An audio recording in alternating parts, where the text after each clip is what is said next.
Welcome to God Crimes. A podcast that believes cult survivors are worth celebrating. And the high control groups they come from are worth deriding. Woohoo! Yeah.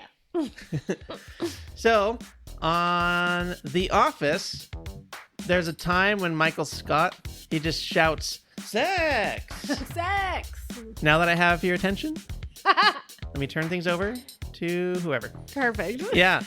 So we're talking about sex. Yes, we are. It's a crowd pleaser. And specifically, we're talking about the Jehovah's Witnesses' regulation of sex. Mm-hmm. Yep. There's a lot of rules. There's a lot of rules. You would think that a multi-billion-dollar corporation wouldn't be dictating sexual rules to you, but here we are. Alrighty. So, in the year of our Lord, 2025, and in previous years, a lot of adolescents' first exposure to sex is in porn. Yeah, that's true. Yep.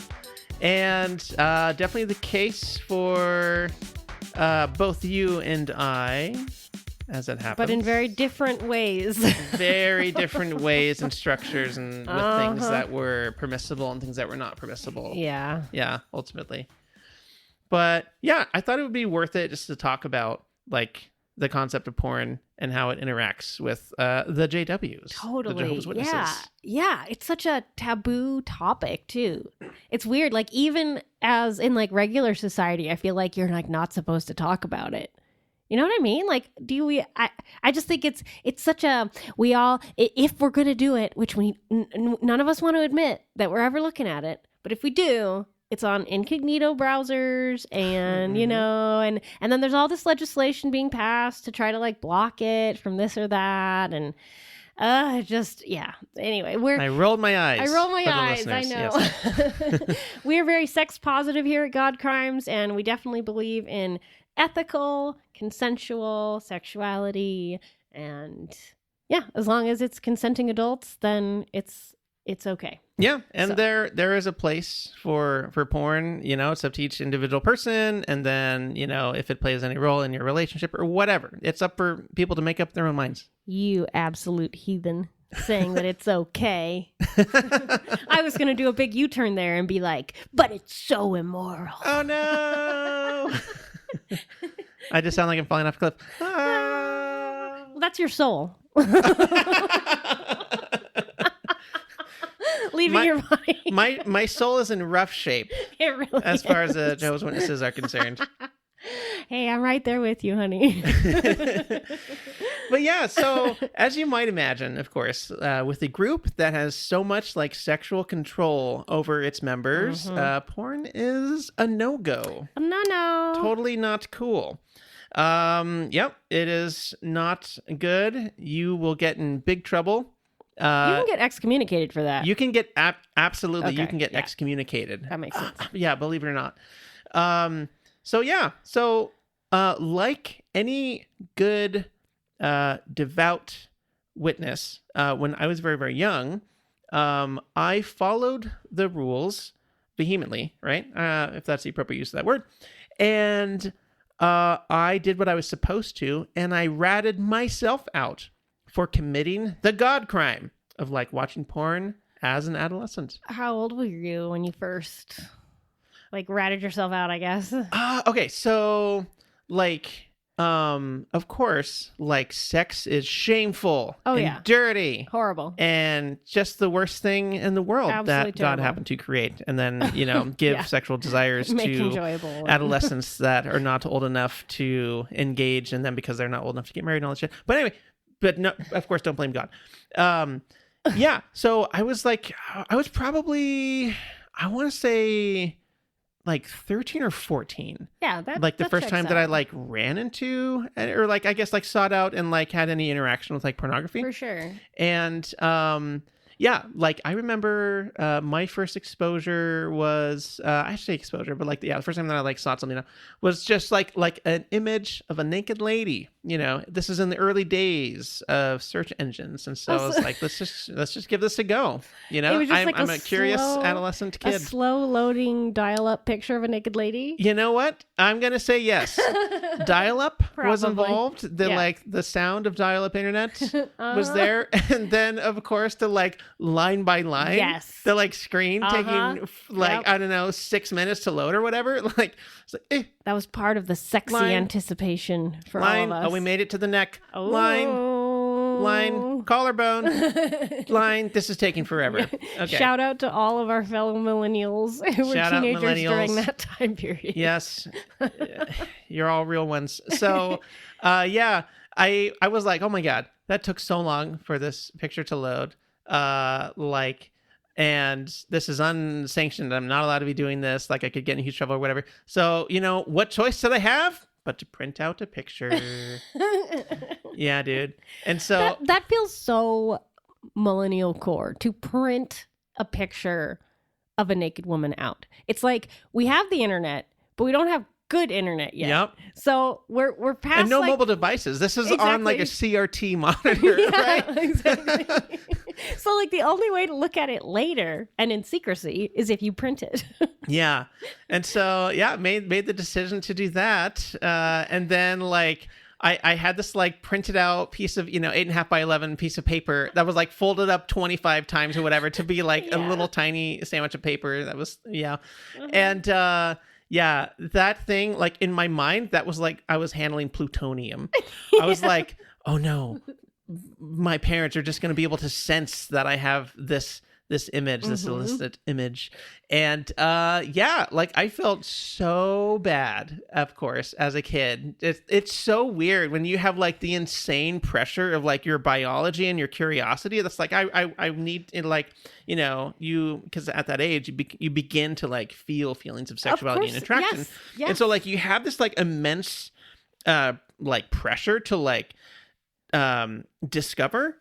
But then, of course, at the same time, I had this like immense pressure in the opposite direction of like sexual repression. And so like that was just like clashing in my mind, and I felt so horrible. So, of course, like I ended up like destroying, the picture. Destroying I was like, the evidence. I was like, how do I get rid of this evidence? Because like it was like a physical object that like if discovered, I would be like not just in trouble with my parents, but like like my soul was, and like my potential for gaining everlasting life, which is the carrot that's held out to you as a Jehovah's Witness, like all that's in jeopardy. And of course, I don't know, I might get kicked out of the house. Like I could be maybe disfellowship for this. I don't know. That single naked lady could have ended your corporeal form. My corporeal form in this life, and also your eternal soul in the next thousands of in eternity. That one naked lady. Yep. She had no idea that she had so much The power. power. Yeah. That lady had when absolutely she no posed idea. for that picture. Yeah.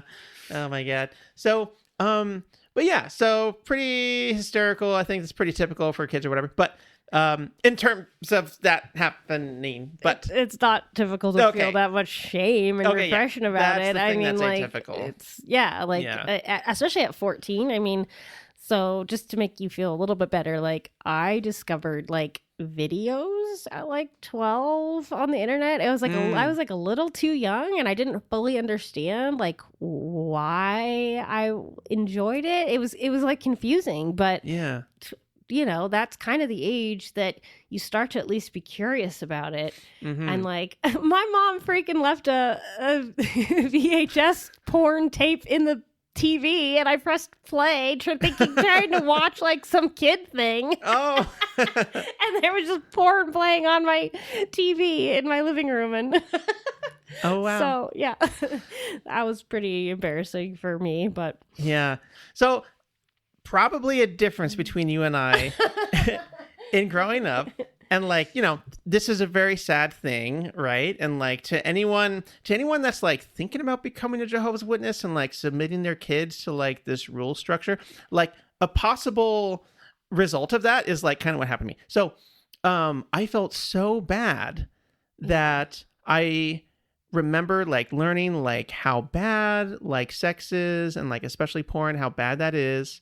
And what we're taught is to take the words of Jesus to heart. Jesus said, if your right hand is making you stumble, you should physically cut it off, because it's better for you to enter the kingdom of heaven maimed versus like losing your eternal soul or whatever. Not eternal soul, but well, anyway, yeah. But that is like the biblical teaching that we were taught. And like later on, like after I had like talked about this to the elders, like that scripture was brought up as an example of like, okay, so we're technically not going to tell you to like physically cut your hand off. This is a very apt metaphor, removing your hand so you don't fall into sin, right? Like what they're saying is like, yeah, cutting your hand off so you don't masturbate is like a valid thing, but we're not supposed to like actually tell you to physically maim yourself, but just spiritually maim yourself. What is a step that you can take on an equitable level to this illustration? Like, you figure it out. Oh my God. 13-year-old. And they taught you that was a literal thing that Jesus said, to cut, like telling you to cut your hand off. Yeah. So real. Yeah. So like they would say, now remember, this is like an illustration. It isn't. But Jesus says you should go so far as to do something like this, right? Something like, exactly. And so like so then a thought that I had, I was like, God. Like a real thought that I had was like, wow, well perhaps I should like self-mutilate. Cause like if this part of my body is going to cause me to fall into sin, like maybe it would be a reasonable thing for me to do. Cause then like I would like never sin or fall into sin. It got to the point that like I figured out how I would go about that. But then ultimately the thing that stopped me from like really carrying that out was like, well, that probably caused some kind of a medical emergency, or I couldn't like fully I figured out like, I can't completely do that by myself without like probably having to go to the hospital, and then that'll just like raise a whole bunch of other questions. But like I seriously considered that at that age, and ultimately decided not to do that, of course. Thank fucking Christ. But how many kids have I similar wonder how thoughts, common like that is, like self-mutilation. Yeah. You know? And that's horrible. Like that's not something that any kid should ever be thinking about. Like it's just one of those things that like, okay, this is indicative of a unhealthy ideology to be subscribed to. Deeply shameful. Yeah. Like the level of shame that is actually leading to self-harm beliefs and behaviors, because you know that there's kids that have self-harmed out there. You know, separate topic, we know that, you know, there's a lot of suicides and like in the group, and we'll do a whole episode about that coming up here soon. But yeah, like I'm really sorry that you went through that, because it's unacceptable to teach children that their natural bodily functions are evil and wrong and going to cause eternal pain and suffering for them and their families, right? Because the pressure is not just on you. It's like if you shame yourself, you're also going to shame your family. Yeah. Yeah. Like if a kid, like if a teenager has like sex, for example, with like a girlfriend in high school or something, and their father has any responsibilities, there's a very good chance that they will take the parents' responsibilities away, basically as like a mechanism to bring the entire family down, or to shame the whole family. That way, like that kid feels pressure, like, oh, you won't just ruin your life or your potential for, you know, eternal salvation, but you will also harm your parents that have nothing to do with you or the situation or whatever, just very arbitrarily, just to like increase the pressure. How did you get rid of that picture? I don't think you ever admitted. What did you do? So I was like, oh shit, I have this picture. I got to figure out how to get rid of it. And I was like, I know, I'll burn it. Cause like fire, like destroys things the best way. But then I was like, I didn't really have a good way to do that. And I also I didn't have a good way to do that. And so I was like, well, if I start a fire or go to the woods or something, can't be very neatly got rid of. So I figured out, I was like, oh wait, if you get paper wet, like it, you know, you can pull it apart in like very like tiny little fractions or whatever. And then also like a water on like 8.5 by 11 printer paper just like gets rid of the image, right? Yeah. So yep. Got the 8.5 by 11 piece of paper wet and tore it up into tiny little pieces and then threw it away. I think I fucking swear I also threw like different pieces away in little different garbage cans. Yeah, that makes sense. That checks out. Yep. I would also probably have done something like that if I was trying to get rid of evidence. Yes. As a 14-year-old, you know. Yeah, so I think I've come up with enough material to like write a Google review for a particular Kingdom Hall. Like, you know what? 0 out of 5 stars on account of the insane sexual repression that they exert on young people that leads to, you know, ideation of like self-harm and then just extreme shame. And yeah, so I'm going to have to give the religion 0 stars on those factors, unfortunately. Sorry, guys. Unfortunately. Yes. And I mean, okay, so like I want to ask too, with the whole masturbation topic, because it's perfectly normal and healthy and really good for humans to explore that. I think it's a way to have body positivity as well as getting to know your own sexuality, know your own likes, dislikes. It makes you a more responsible sexual being in general, especially like when you're growing older and you're starting to have relationships. Like masturbation is perfectly healthy and normal, and there's literally nothing bad or wrong about it. The only reason that it would ever be bad or wrong is if you just like did it too much to where you hurt yourself or you weren't doing other things because you were doing it. But like, yeah. The only thing that could be bad is, like you say, like maybe you injure yourself from too much, or just simply like the amount of time that is taken away from like other things that are needed in your life. Too much of a good of anything, right? Like exactly. I think like the idea of something being a problem is only to the point where like you're failing to do like your other needed responsibilities in your day or whatever, like go to school or eat food or whatever. Like that's the only thing. Otherwise, who cares? Whatever. But you would not think that if you grew up as a Jehovah's Witness. Obviously, the complete opposite. Yeah. There is no permissible sexual activity whatsoever outside of marriage. So, like masturbation is completely disallowed. You're not supposed to do it at all. Okay. So it's funny, like I've heard you talk about this stuff before, but it's so extreme that every time you talk about it, it's like I understand it to another deeper level of like every single thing to do with human sexuality is not okay until you're married.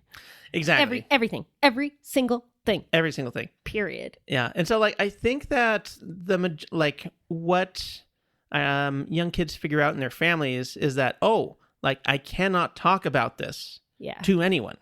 And like it has to be like you can only like engage in solo sex, which is a new term that I learned to appreciate. I love our books that we're reading these days. Yeah, totally. But anyway, a person cannot engage in solo sex. Well, they must do so in complete privacy and complete secrecy. Yeah. And like, of course, that just leads to of course, more shame and more probably weird behaviors too. Like, I was doing it in weird ways.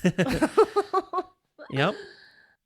As a young man, I have to imagine that it's very weird when you start to get erections too, because that happens. It's not even connected to like sexual thoughts necessarily. Boners just start popping. To put it indelicately. Yes, welcome to biology class. That is correct. It's true, right? Like around like 13, 14, and it's like doesn't get better. It just gets worse as you get older. Yeah. Oh my God. Yeah, I remember. Essentially, the thing that comes to mind is like, no. No. Yeah. No. Again, they're falling off the cliff. There goes my soul. Yep. Yeah, not good. You can't help it. You can't help it. Literally just basic human biology with puberty. Sorry, guys. Sorry, kids. Dude, and I'm convinced that, of course, the cult knows that. Of course, they know that like making people feel shame for their biology just serves to benefit them. you know? It just further entrenches them into like that spiritual debt that you have to just work so hard to like feel better about yourself. Yes, of course. The more shitty you can feel about yourself, the more likely you are to really work hard to make it up to the church, I guess. Yep, 100%. It's just that cycle. Mm-hmm. So, of course, masturbation, solo sex, if you will, typically goes hand in hand with porn. Right. Yeah, it can. Yeah. Right. It's like when I was a super horny teenager, I didn't need nothing to help me. Nice. I was having my own private Pillowgate party all the time. You have run afoul of the Pillowgate rules, unfortunately. Yes. They're all worried about what the boys are doing, but the girls are getting down, let me tell you. It comes as no surprise that, of course, the witnesses have a lot of literature and rules about porn. And, like, if you run afoul of their rules, like, what happens to you, right? So, like a good Christian Jehovah's Witness boy, I ratted myself out. I was like, parents, I feel so badly about this. I feel all this immense shame that is interrupting my daily life. About the picture specifically, right? Like, was that like the incident? Oh no. That made... No. So you were actually watching a little bit of porn? Yeah, correct, yeah. Okay, like on the internet. Exactly. Gotcha. Yeah. So fast forward like several years later, like I have this super dark secret. Are you like 16 now? I think I was, I think 17. Okay, yeah, for sure. Yeah. Like I might have been 16 or 17. No, I think I was 16 actually. Yeah. So let me move. Anyway, because that was around the time that you also decided to leave school. Yeah. You quit school because of all the cuties. Exactly. Mm-hmm. Yeah. So like ages 13 to 16 or so, right? Yeah, of course. And yeah, that's right. So ratted myself out like I was expected to do. And of course I was like, well, all right. I guess now I have to go talk to the elders about this shit. Gross. Yeah. Fucking gross. So the expectation was that I would go to the Kingdom Hall, go into a locked room with like two other old men, and then like submit myself to questioning from them. Ugh. Yeah, dude. So what do they do in that situation? They're like, okay, what kind of porn are you watching? They really asked you that? They asked me what kind. What? They asked me like, okay, is this like heterosexual porn? Oh my God. Or is it like gay porn? They're kind of like, what level of sin on the sinometer, like, can we ascribe to you? You know, like, for fucking real. How bad is this? Are we allowed to like let you stay in the church, or are we kicking this 16-year-old out right now? So I learned later on that like basically, they're trying to make a determination as to what level of punishment they're going to like hit me with, essentially. Yikes. And so apparently, like I again much later learned that basically if they discover that a person is like watching porn that is outside of just like one man, one woman, yeah, like basic, like if it's like outside of their Christian norm, exactly, if it's outside of the Christian narrative, heteronormative, then like they're likely going to excommunicate you. Even if you're like 16? Do they excommunicate children? Yes, they will. They will excommunicate children. So like of course, if a child is like living at home with their parents, like they will say, okay, parents and anyone living in the house can't reasonably completely shun them. So like they're able to like exist in the house and they're able to be around them, but they're not allowed to discuss anything like spiritual. So like that's a limitation. But yeah. Like if you're a 16-year-old and you only have two other friends that are 16, 17 in the hall, guess what? You're not talking to them again. Oh my God. Until you are reinstated. Until you're reinstated. Okay. Yeah. So like that's and so your social life is done. That's the tool for control, is that you can get reinstated if you like grovel enough. If you grovel right? and that's precisely what you're expected to do is to grovel. Yeah. How young would they excommunicate? Like would they excommunicate a 13-year-old? They would excommunicate a 13-year-old. What? Yeah. Okay. I don't think I've heard of that, but there's no reason why they wouldn't. There's no scriptural basis as to not do that. But yeah, teenagers, it's very common to excommunicate teenagers that are living at home. Oh yeah, my God. Because like teenagers are teenagers. Exactly. And they, yeah. They're not very good at lying either. They're not very good at lying, and they're not very good at living up to impossible purity standards. So that's extremely common. Okay, so yeah, like back to what happened to you. So you're in there and they're asking you, like, what else did they ask you? So yeah, yeah, dude, they asked me, of course, like, okay, like, was this like a group situation? Was there like more than one guy, more than one girl? Oh my God. Was it guy on guy? Like, you need to tell us, like, and like they had me like describe like the like types of like videos I would like look up and like watch. Oh, okay. Yeah. And of course, I realized I'm like, oh, I need to lie my ass off a little bit.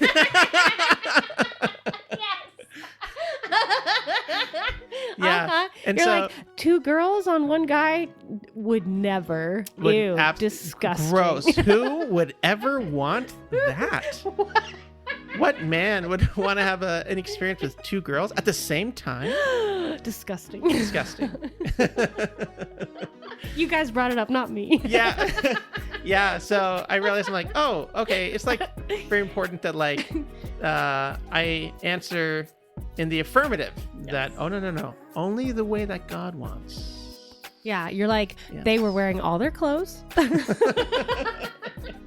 And they were married. They were both wearing wedding rings. Yeah, dude. So probing fucking questions, super gross. Like, okay, so are these psychotherapists? Are these counselors? Fuck no. No. These are janitors. Gross. Yeah, dude. Fucking guys that do stucco, right? Yeah. There is no degree within a 10-mile radius of this building. Also, any grown-ass man that wants to interrogate a teenager about their porn habits, yuck.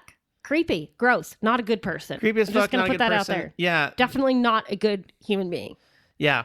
And so, okay, so what is the expectation after this meeting happens? Like, after all the probing, personal, inappropriate questions that they... And so this happens to me, obviously, Yeah. but it happens all over the world, for all, like, people that are part of this. Like, and there's... Okay, oh my God. There's so many stories of, like, girls... like teenage girls that like have sex with their boyfriend or whatever. And again, same thing for them. They go into a locked room on a day that the church has no other people in it. And she is questioned like very probingly and specifically about details and things. And like, that is their standard operating procedure. So yes, unacceptable. That's super gross, dude. Like, what adult wants to hear details about a teenager's sexual experience? Like, that is just immediately a huge red flag to me. I want you to think about like a customer service manager at Walmart, right? Makes me think of some porn. You're trying to return your Wii U Gross. that you got. You're within the time frame, but then they're like, oh, no. This box was opened. Let's come into the back room. Mm-hmm. And they're like, actually, no. We want you to come back at 11:30 at night after the store closes when no one else is here. And like, you're sitting there with your Wii U, you know, you're a teenage girl or whatever. And they're like, okay, do you have the receipt? Yes. Okay. Do you have the box that the original packaging? Yes. Okay. How many fingers were inside you? Gross. Oh my fucking God. Yeah. I hope that person would get fired. Yeah, no shit. On the spot for that. So absolutely. This is like what these shitheads are up to, like in their kingdom halls around the world. Yeah. Yeah.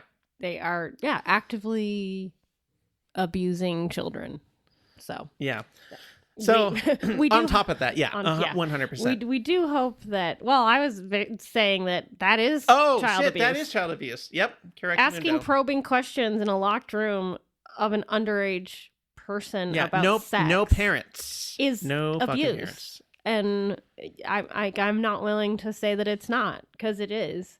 And it should be stopped. It should be illegal. And thank you for reframing that as abuse. It absolutely is. That absolutely counts as sexual abuse. Yeah. I mean, think about it like this. If we had a 16-year-old girl and she was locked in a room. Fucking kill exactly. Would we be like, oh, it's no big deal? No, we'd be like, that's sexual abuse. Unacceptable. Yeah. I probably shouldn't say that on mic, but that's how I'm feeling with my emotions and the heat of the moment. So yeah. Well, it's not going to happen. Yes. So. Allegedly. Can I throw the word allegedly in there? If you just say that at some point. At some point within the paragraph of my claiming that I would commit crimes. Legally, you're good. You're good. Okay, we covered it. Okay. But yeah, like, and I think that's honestly a big reason why we're doing this podcast is because the general populace has no idea that this is going down, and we're giving these fuckers just this like free reign to treat their members however because of religious freedom. Child abuse is child abuse. Yeah, if you think that religion is inherently respectable, please think about these things that are happening Seriously. in kingdom halls around the world. Yeah. In the name of being good religious members of the community, too. Yeah. It's all in the name of being good. 100%. So just to kind of walk through the timeline a bit further. So for me, that was a situation. And then the expectation was, okay, now that we've asked you all these questions, we're going to check in with you probably once a month just to like see how you're doing. And you will come back and we will ask you all the same questions again. Seriously, once a month? Yeah, I think it was like once a month or maybe once every 6 weeks or something like that. I think it was once a month in my case. Yeah. And so obviously they were happy with your lies. I successfully did not get excommunicated. Okay. And they were like, okay, well, don't do that anymore. You're a bad boy. Bad boy. Yep. And we're going to check in with you like every 6 weeks just to be like, have you done it again? Right? Is that what the question would be? Right. So, okay. So here's the deal. Like what were the punishments for me? Yeah. Right. I was a regular pioneer at the time, and I felt so bad that I felt I have to like tell myself like before I go to like the little special school, the like basically bonus church, right? With your bonus book and then, but it's like one of the very few opportunities to like have a legitimate reason to meet people from other areas, right? And so like possibly find a mate and whatever. That's the whole point. And so I was disallowed to go to that, of course. Okay. And then I was stripped of my title as a regular pioneer, and I was privately reproved. Okay. And so I think I lost my ability to comment at the meetings, but of course no one knew about this. Like, and this is the point, because it was secretive and no one knew, there was limited like damage done to the brand.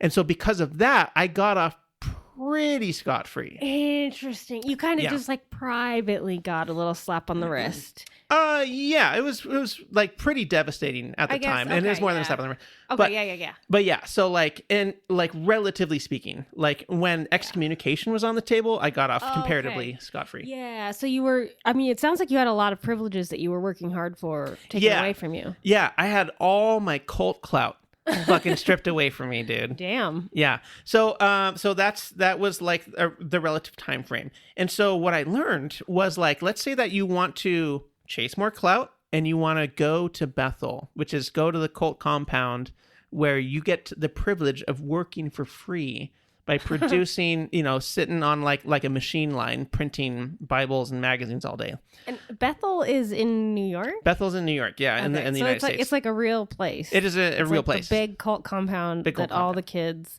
I don't know why I just thought of like Willy Wonka and the Chocolate Factory. Oh my God. Like this big creepy place where you get to like be a minion and make stuff for the overlords.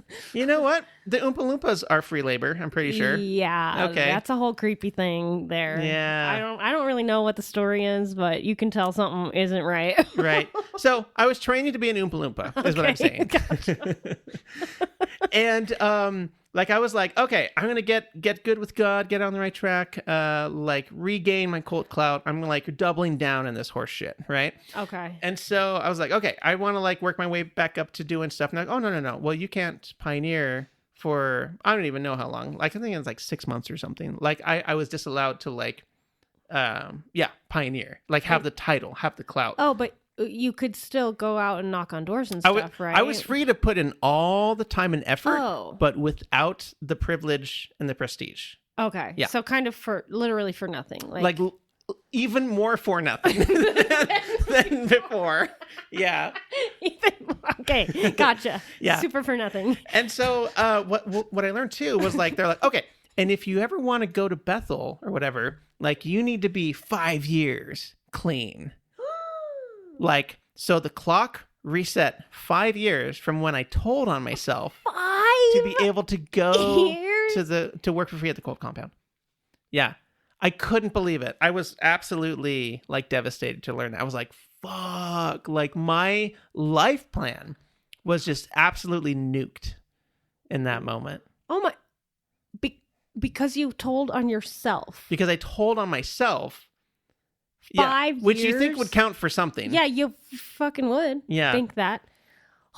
So, I mean, because you didn't get to go to Bethel, in a way, porn saved you. You're completely right. Yeah, I think so. So I was like trying to work my way up to being a ministerial servant, right? Which is like a pre-elder, basically. Ooh. And of course, like that put like a target on my back that made all the elders think I was like gross and unqualified. The porn thing. Yeah. Of course. Exactly. Yeah. Okay. So like, I feel like that just gave me a scarlet letter. And like, no matter how hard I worked, no matter how many like Kingdom Hall construction projects I went on, no matter how much I would auxiliary pioneer once I was qualified to do that, like in that congregation at that time, I was always viewed as like less than. Oh my God. And you know what's so infuriating about that? Like, as glad as I am in a way that they kind of like didn't let you into their group, because I'm sure it probably helped you get out eventually. I don't know. You could have gotten more entrenched. In a very weird way. Yeah, I could have, because like I was trying to. Yeah. Like I was born into this framework, this structure, and I was playing the game. Yeah, I was doing all the shit I was supposed to be doing, and I was completely qualified. Yeah. Like for all their asinine qualifications, I was completely qualified for these roles, but I was like overlooked and denied, and just like, yeah. And what makes me so mad too is just that like you told on yourself. And how many of these fuckers just don't tell on themselves and then they get the positions? Because it's not like don't tell me, I'm waving my pen around. Yeah. Don't tell me that all those other Bethelite teenagers, none of them ever watched porn. Bullshit. Yeah, They just didn't tell on themselves. Dude, and they got rewarded. Whereas you had the bravery to tell on yourself and you got punished. That shit pisses me off so much.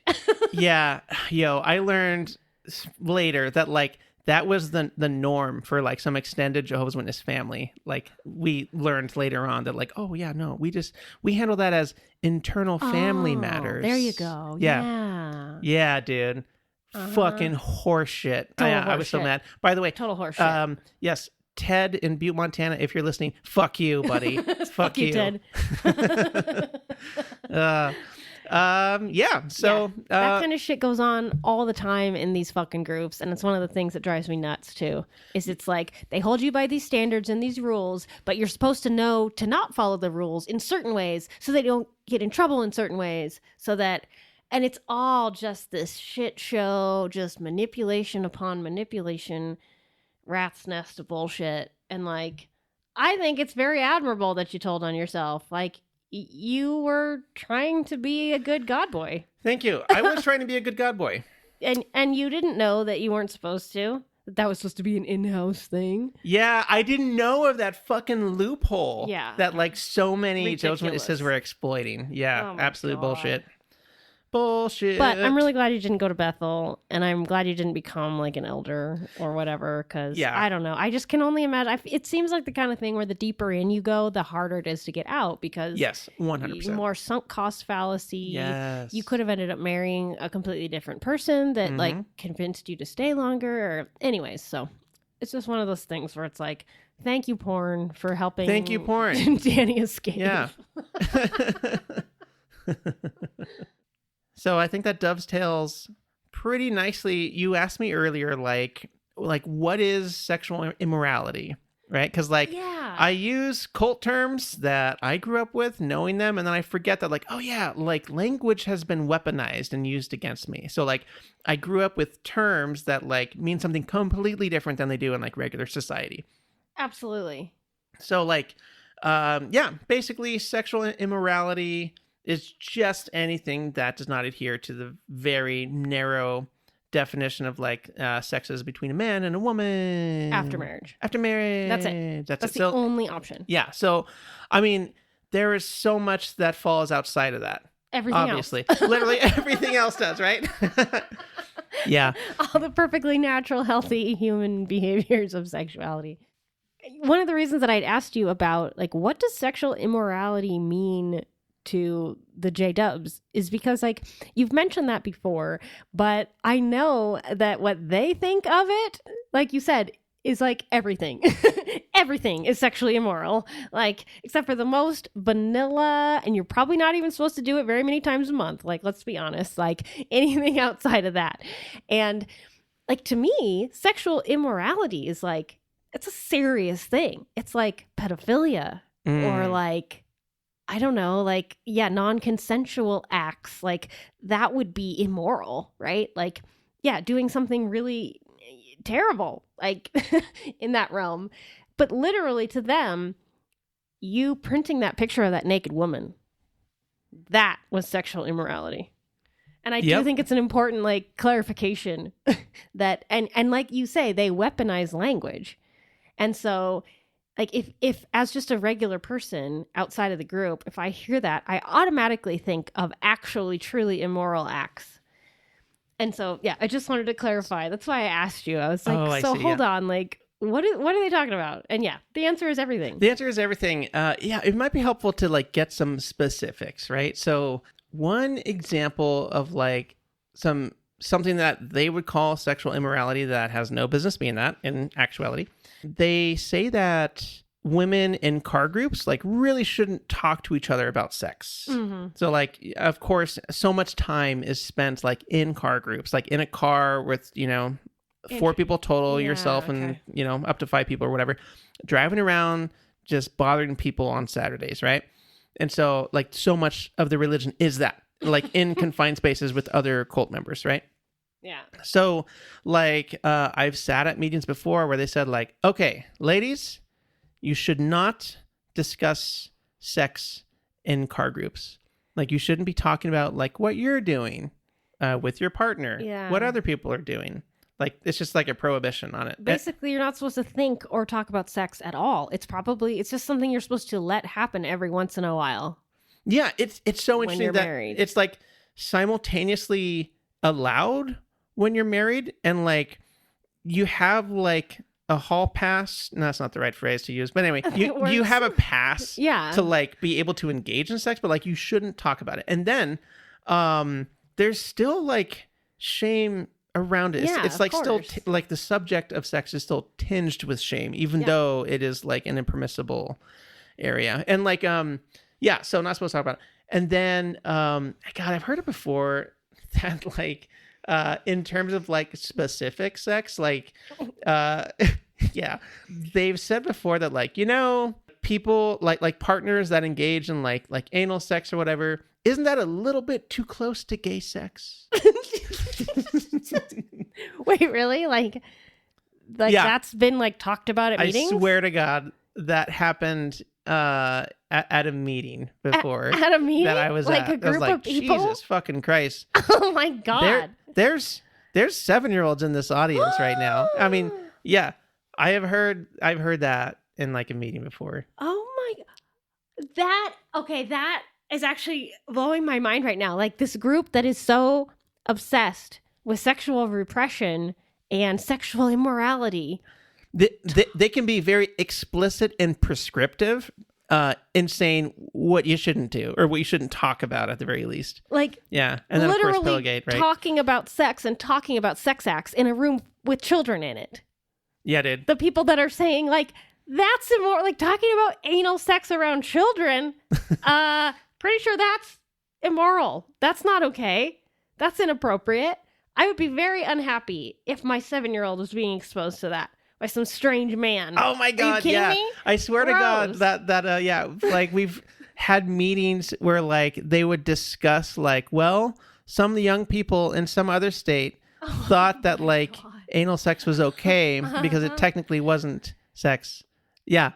Oh my God. These I've heard poor that people. shit and oh my Kingdom God, Halls, gross. dude. I mean, we know that the Mormons are up to weird loophole. Yep. They're all about the loopholes, I would say. Yeah. Yeah. Wow. And yeah, like the obsession with it to the point that you're not like normal people aren't supposed to talk about it, but if the church is talking about it in order to make normal people not talk about it, that's okay. Like talking about, you know what I mean? Like, wouldn't it just make more sense to just have like a kibosh on it completely? Like, we don't talk about sex. Sex is a private thing. Nobody talks about it. To me, the fact that they are talking about it in detail about what you're supposed to do or not do just shows how deeply just dysfunctional this whole system is. It's simultaneously dysfunctional and obsessed, like with sex, right? Yeah. Any like currently believing JW that somehow made it here might be screaming and being like, well, actually, the church says ad nauseum that, oh, we don't concern ourselves what goes on in the bedroom. They fucking say that. It's an obvious lie. That's an obvious lie. It is a fucking obvious lie.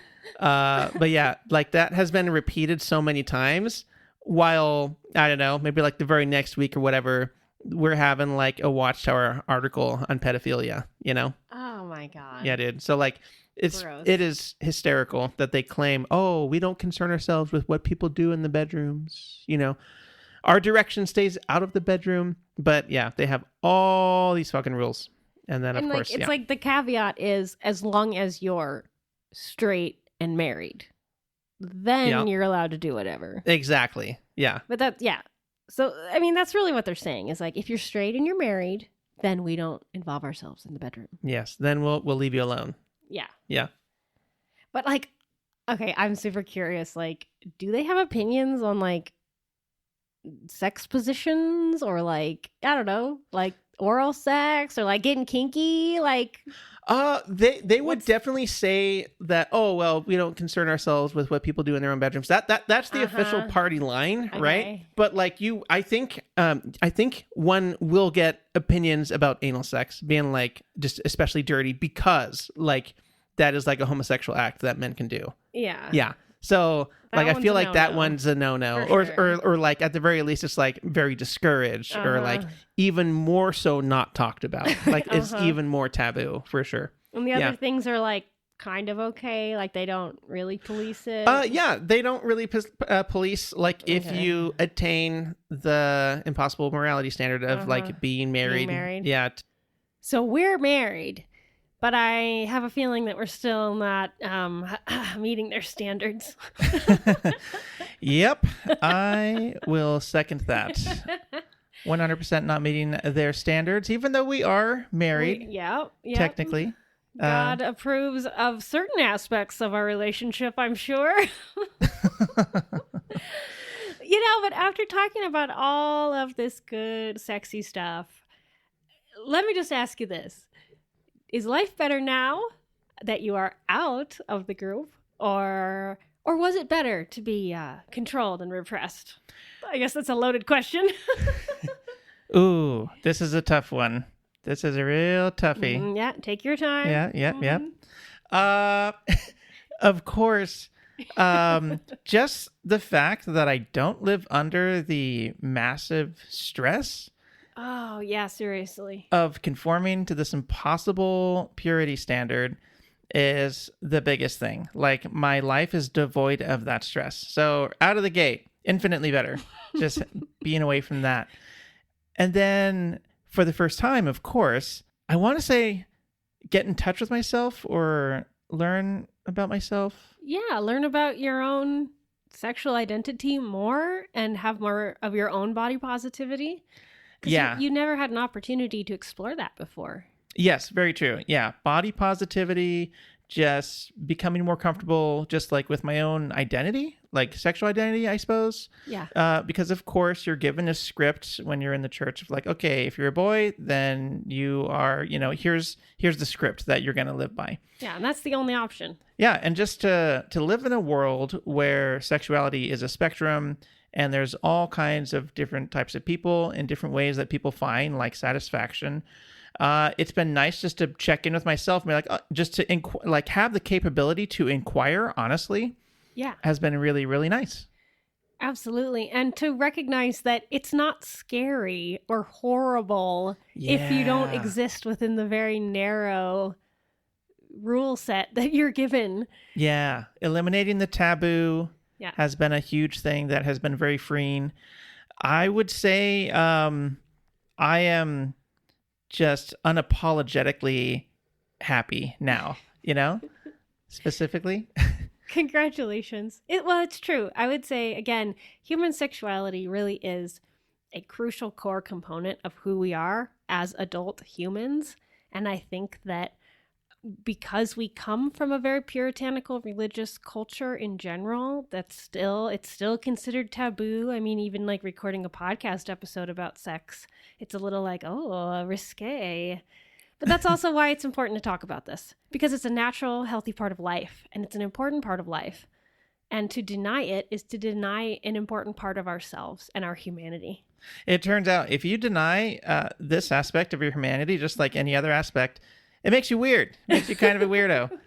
And not as happy, that's not for as sure. happy, not as healthy. And so just being able to approach the concept of sexuality with honesty and with open eyes and like true self-assessment and just like the freedom to be able to explore has just been absolutely wonderful. And I just wouldn't trade that for anything. That freedom is worth everything.